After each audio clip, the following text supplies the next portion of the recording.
Regardez la vie des diocèses avec la Mutuelle Saint-Martin.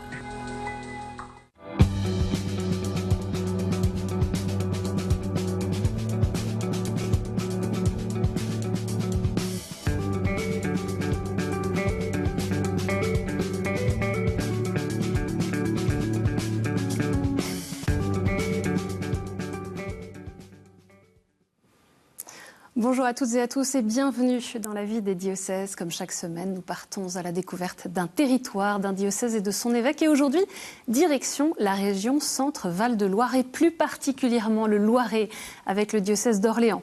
Dans cette émission, nous irons aux célèbres fêtes joanniques auxquelles contribuent les autorités civiles, militaires et religieuses. L'occasion de voir combien Jeanne d'Arc, Sainte Jeanne d'Arc, contribue à cette expérience d'une laïcité apaisée. Et nous entendrons Catherine Belkessa nous parler des missions villages au service de l'annonce de l'Évangile dans les zones rurales. Quelques mots de présentation du Loiret. Ce département situé au nord de la région Centre-Val de Loire est composé de plusieurs territoires majeurs autour du Val de Loire, justement.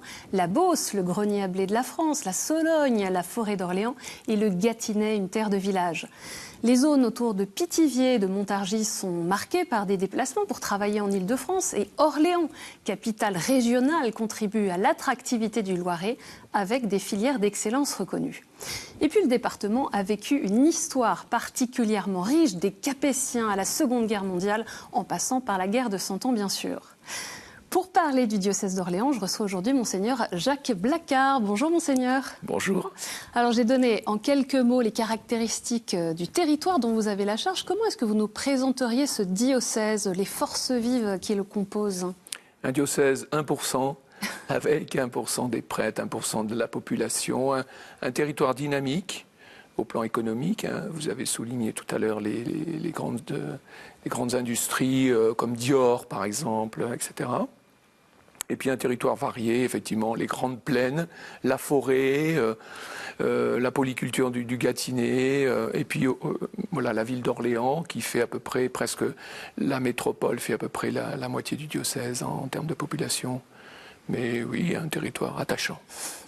Quelques points de repère sur votre parcours pour ceux qui ne vous connaîtraient pas encore. Vous êtes évêque d'Orléans depuis 2010, né en 1951 en Charente. Vous avez été ordonné prêtre en 1982 pour le diocèse d'Angoulême. De 2006 à 2010, vous êtes évêque auxiliaire de Bordeaux avant de rejoindre Orléans. Et aujourd'hui, vous assurez la présidence de Justice et Paix France.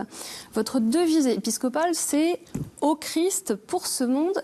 Et j'ai cru comprendre que de tempérament, de caractère, vous aviez toujours ce désir d'être un peu partout et que beaucoup de choses vous intéressent.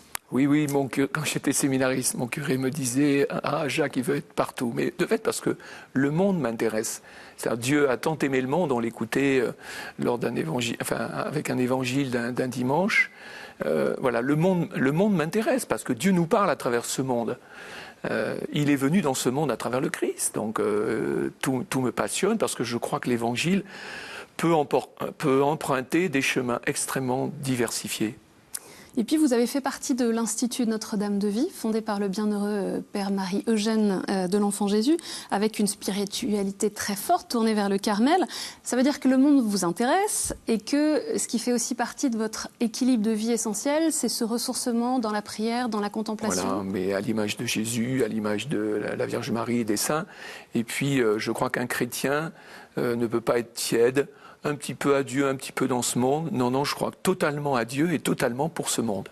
Et qu'est-ce qui, vous, comme homme, comme baptisé, comme prêtre, comme évêque, qu'est-ce qui vous ressource en profondeur? Ah, l'oraison. C'est vrai, l'oraison, la vie spirituelle, bien sûr, l'Eucharistie quotidienne, l'oraison, une famille spirituelle où je peux de fait aller me ressourcer. J'aime bien aussi chez moi, je vais chez les moines de Saint-Benoît dès que je peux, et puis je pense au Carmel, au monastère des Bénédictines de Bouzy, savoir s'arrêter. Mais c'est vrai que je crois que c'est l'enjeu pour beaucoup de nos contemporains. Comment être à la fois très actif et puis savoir s'arrêter pour se poser et reprendre souffle auprès du Seigneur.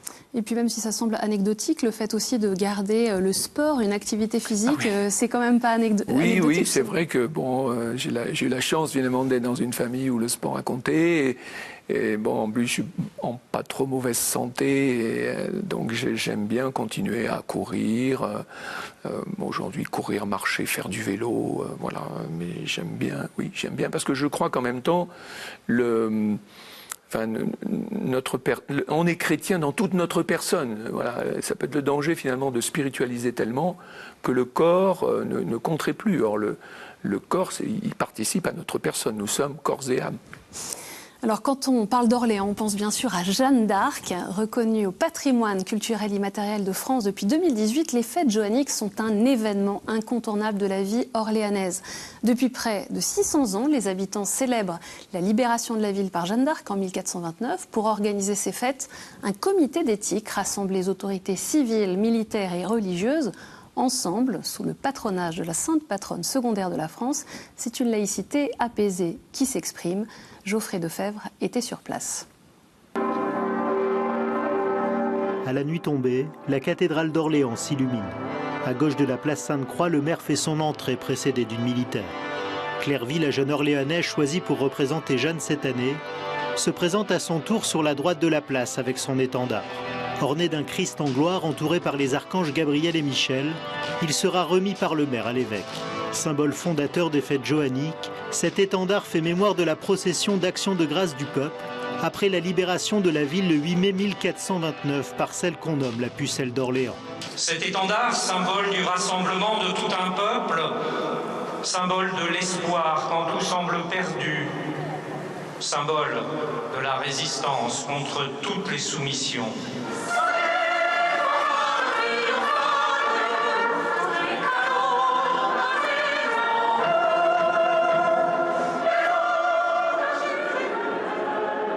Le lendemain, la cathédrale est pleine pour célébrer la mémoire de Sainte Jeanne d'Arc. En procession, les autorités civiles et militaires précèdent les autorités religieuses. Lorsque l'armée anglaise est repartie, délivrant à son âge, délivrant d'Orléans était complète, je cite, tout le clergé et le peuple d'Orléans chantèrent dévotement le Te Deum et firent sonner toutes les cloches de la cité. Remercions très humblement notre Seigneur pour cette glorieuse consolation divine des Orléanais dès l'année suivante. Célébrer de la même manière la délivrance de notre ville d'Orléans et son héroïne, Sainte Jeanne d'Arc. En 1920, 15 ans après la séparation de l'Église et de l'État, le Sénat et la Chambre des députés ont institué une fête nationale de Jeanne d'Arc, fête du patriotisme. La ville d'Orléans est un reflet de la laïcité à la française. En amont des fêtes joanniques, un comité d'éthique organise et veille au respect de ses traditions et de ses valeurs. Les trois, on va dire, corps constitués, que sont le civil, le religieux et le militaire, prennent les décisions concernant ces fêtes joanniques ensemble. C'est une manière paisible et sereine de vivre cette laïcité sans conflit. Tout cela vient de qui? Vient de Jeanne d'Arc.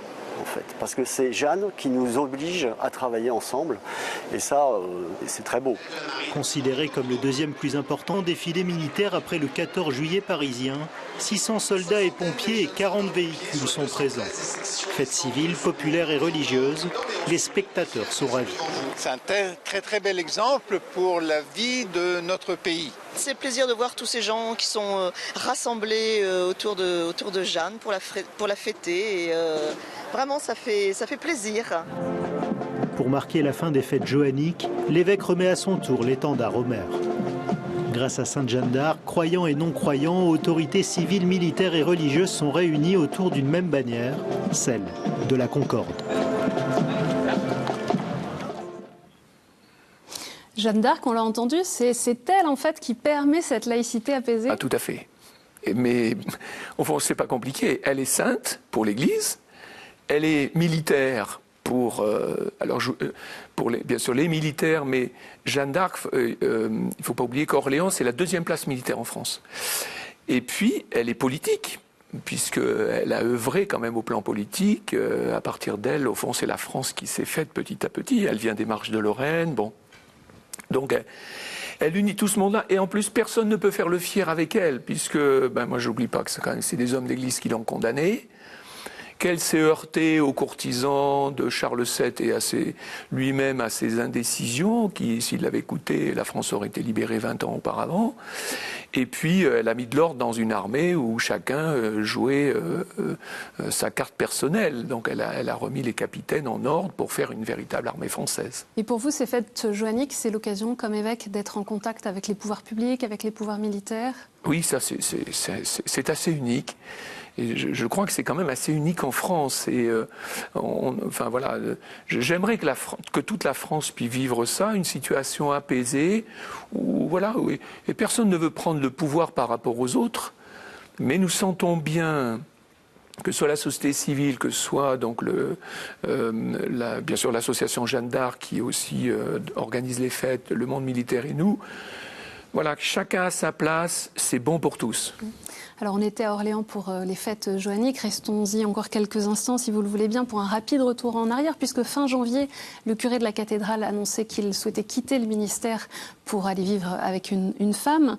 Est-ce que cette décision, d'abord, vous a conduit à réfléchir au sens du célibat sacerdotal? Alors la réponse, elle vient des prêtres eux-mêmes de mon diocèse. Parce que de fait, on a pu entendre telle ou telle phrase, mais il y a des prêtres qui disent « Mais attendez, moi j'ai donné ma vie pour l'amour ».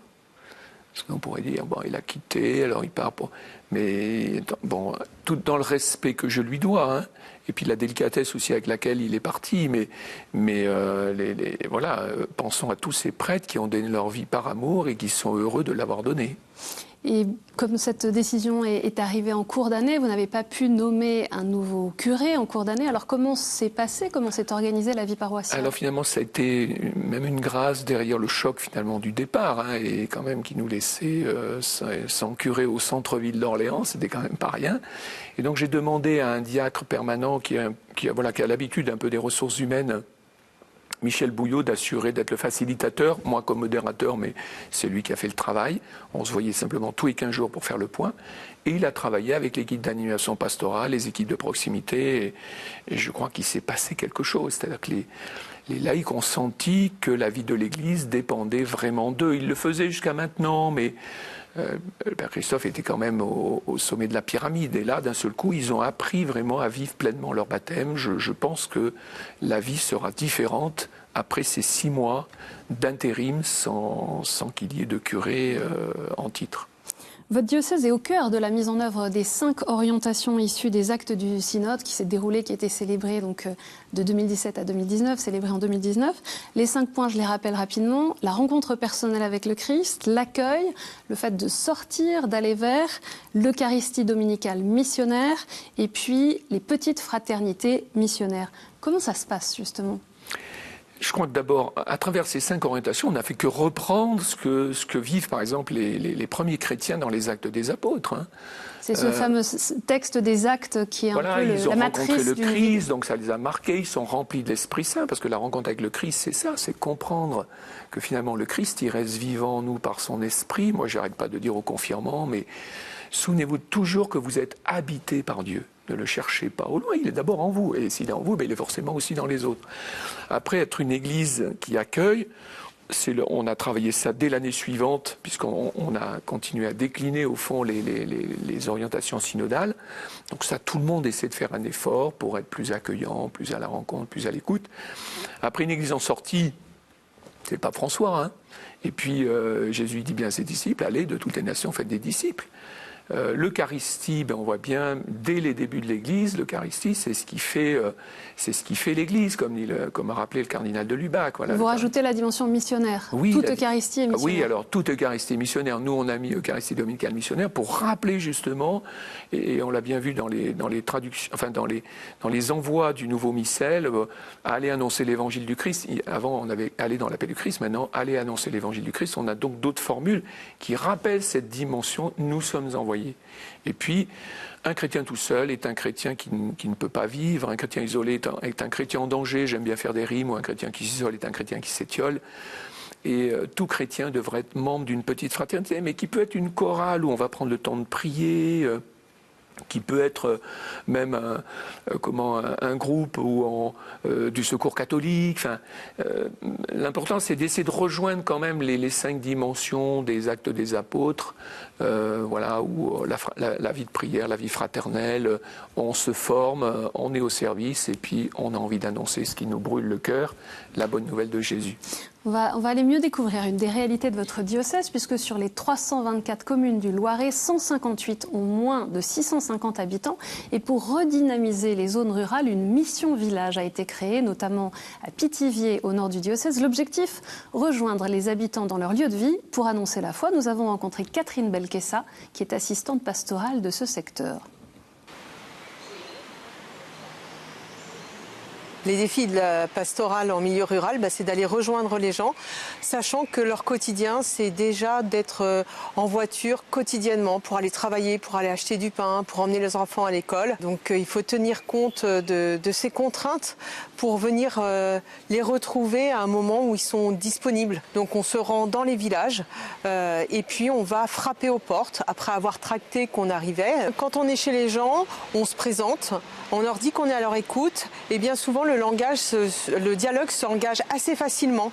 Certains ont des blessures, des deuils qui ne sont pas encore guéris, donc on peut leur proposer un temps de prière, on peut les écouter simplement sur la composition de la famille et pour pouvoir leur proposer du catéchisme, par exemple, pour leurs enfants, entendre qu'ils ont une personne malade à domicile pour pouvoir proposer le sacrement des malades ou tout simplement la visite d'un prêtre par la suite. Notre propre conversion permet d'entraîner d'autres paroissiens et puis on a eu le soutien lors des 2 dernières missions d'un groupe de jeunes, les WEMS, spécialisés on va dire dans l'évangélisation en milieu rural. Quand ils viennent à 40 pour soutenir les paroissiens, on espère qu'après les WEMS, cet élan va entraîner des paroissiens dans cette mission village. Les retombées, c'est beaucoup de grâce. D'abord c'est notre propre conversion à nous paroisses et puis c'est effectivement des inscriptions à l'aumônerie, au catéchisme, des demandes de sacrement. Des jeunes familles nous disent on ne pensait pas que l'Église était capable de venir à notre rencontre aujourd'hui. Et donc ça veut dire que moi aussi je peux affirmer que j'ai la foi et que je suis chrétien. Vous connaissez bien le rural, puisque vous en êtes vous-même originaire. Qu'est-ce qu'il faut pour que l'évangile soit annoncé avec foi, avec feu, avec ferveur dans le rural ? Il faut 2-3 personnes, et puis ça suffit. Des femmes comme Catherine, assistante pastorale donc à Pithiviers, avec le père Messian-Huré qui est à fond pour la nouvelle évangélisation. Déjà, vous avez le binôme, et puis voilà, c'est parti, quoi. Et moi, par exemple, je ne sais pas si je peux citer des exemples, mais Messa, petit village là de la Beauce, eh bien, ce sont 4 personnes âgées qui ont décidé d'abord de faire une crèche. L'année suivante, elles ont fait une 2e crèche d'un autre pays, donc elles ont fait des crèches africaines, asiatiques.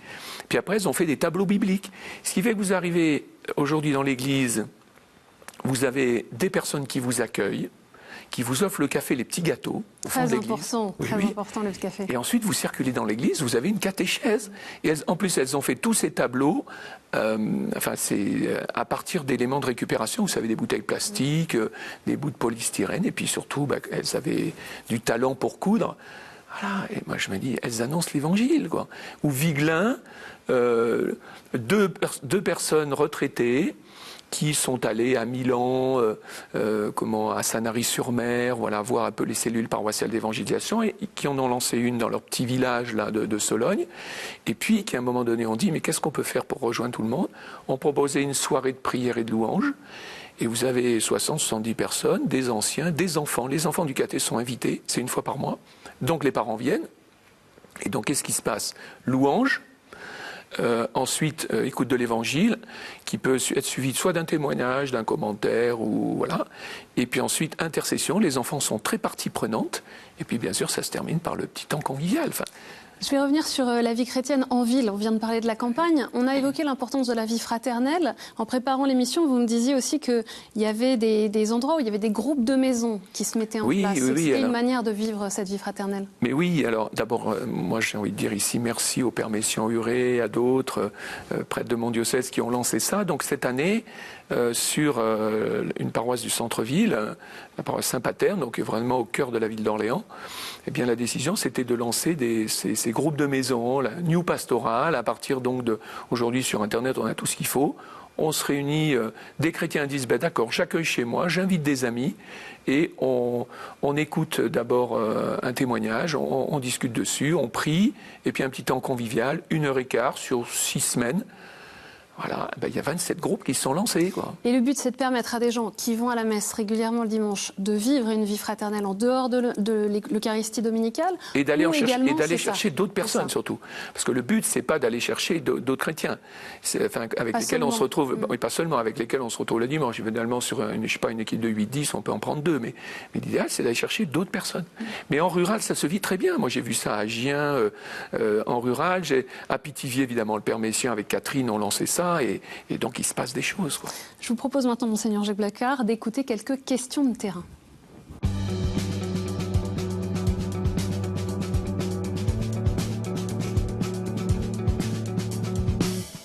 On a une première question d'Anne, qui est paroissienne d'Orléans. Bonjour Monseigneur, il y a quelques années, nous avions la joie d'avoir des belles processions dans les rues d'Orléans à l'occasion du 8 décembre. Savez-vous quand est-ce que nous pourrions recommencer ? Dès que possible, on peut tout à fait recommencer. Simplement, voilà, il fallait aussi toujours se dire pourquoi on veut faire la procession. Voilà, donc c'est quand même des choses à réfléchir. À un moment donné, par exemple, quand on a été dans les abus, se dire c'est peut-être pas le moment. Voilà, en même temps, soyons nous-mêmes. On fait les célébrations sont ouvertes dans la cathédrale, mais c'était peut-être pas le moment. Voilà, peut-être que le moment est revenu de faire une procession dans les rues pour le 8 décembre. On a une autre question de Benoît, qui est parent d'élèves. Bonjour Monseigneur, je suis sur la paroisse Saint-Vincent, mes enfants sont au lycée dans l'enseignement catholique et très souvent ils reviennent déçus des propositions de l'aumônerie qu'ils trouvent étant plus des discussions philosophico-humanistes que vraiment de la pastorale et souvent au prétexte de ne pas heurter ceux qui sont un peu plus éloignés de la pratique religieuse. Donc qu'est-ce qui pourrait être fait pour que des personnes j'aurais envie de dire convaincus, ils trouvent également leur compte sans que ce soit exclusif pour d'autres personnes. Voilà. Merci bien. J'ai envie de dire à ce papa, mais allez-y, quoi. Parce qu'aujourd'hui, ce dont on a besoin, c'est d'avoir vraiment des gens qui s'engagent et témoignent auprès des jeunes. Moi, j'aimerais qu'il y ait qu'il y ait beaucoup plus de choses pour les jeunes. Il y en a, il se passe des choses, mais plus on aura d'adultes qui vraiment diront « Ok, moi je m'engage auprès des jeunes » et plus on pourra faire des choses avec eux et pour eux. Alors on a une dernière question de Marie-Laure. Monseigneur, est-ce que dans votre petite revue diocésaine, vous pourriez mettre un petit peu plus d'écriture, de culture ? J'ai eu l'habitude, il y a longtemps, d'écrire quelques petites méditations et critiques de livres. Et je trouve que ça pourrait peut-être atteindre aussi un plus large public que d'aller vers ce domaine-là, qui touche le monde finalement et qui va au-delà. Voilà, c'était ma question et ma proposition. Oui, des recensions de livres, c'est tout à fait possible. Enfin, simplement, dans une revue diocésaine, on ne peut pas tout mettre. Donc, mais ça peut se discuter. Voilà, je suis tout à fait ouvert. En tout cas, la personne peut aussi aller chercher la déléguée à la communication. Mais quand je vois tout ce qu'on demande aujourd'hui aux délégués à la communication, je me dis, soyons quand même prudents. Mais l'idée est intéressante. De fait, aujourd'hui, quand même, l'enjeu, c'est comment rejoindre, avec tous les canaux que nous avons, de rejoindre, et ça demande une énergie considérable. De toute façon, aujourd'hui, quand on allume son smartphone, entre les mails, les SMS, le WhatsApp, enfin, on se dit, mais c'est voilà. Et puis si en plus on a un blog, bref, c'est infernal. Et puis pour rejoindre des générations différentes, comment... Mais voilà, toutes les idées sont intéressantes pour essayer de faire de la communication. On a notre radio diocésaine qui marche bien, bon. Je vous propose, Monseigneur, de terminer sur la jeunesse avec 2 questions autour des jeunes. On est dans une période importante pour les jeunes. Les lycéens ont eu les premières réponses pour leur avenir avec Parcoursup. Il y a le bac qui approche, la dernière partie du bac. C'est la fin de l'année universitaire. Quel message est-ce que vous auriez envie de dire à tous ces jeunes qui peuvent s'interroger peut-être sur leur avenir, sur leurs désirs, sur leurs aspirations? Quel message à cette jeunesse? Vous êtes des personnes formidables. Et c'est pas du tout pour leur mettre de la pommade dans le dos, mais parce que je pense qu'aux yeux de Dieu, chacun de nous est une personne formidable. Donc sachez que vous êtes aimé de Dieu, que Dieu compte sur vous. Et puis les grands défis de ce monde, eh bien allez-y quoi. Voilà, ayez d'abord le même regard que Jésus sur le monde. Donc ça veut dire que si vous avez rencontré Jésus, ça va vous aider aussi à regarder le monde d'une manière différente. Non pas en disant par soupçon, etc., mais en vous y engageant résolument. Et puis, moi, je me réjouis aujourd'hui de rencontrer des jeunes qui, de fait, prennent leur part par exemple, à travers une colocation avec des personnes en précarité, qui désirent aussi témoigner de leur foi dans le monde d'aujourd'hui sans complexe. Je crois qu'effectivement, il y a beaucoup de gens qui sont en attente.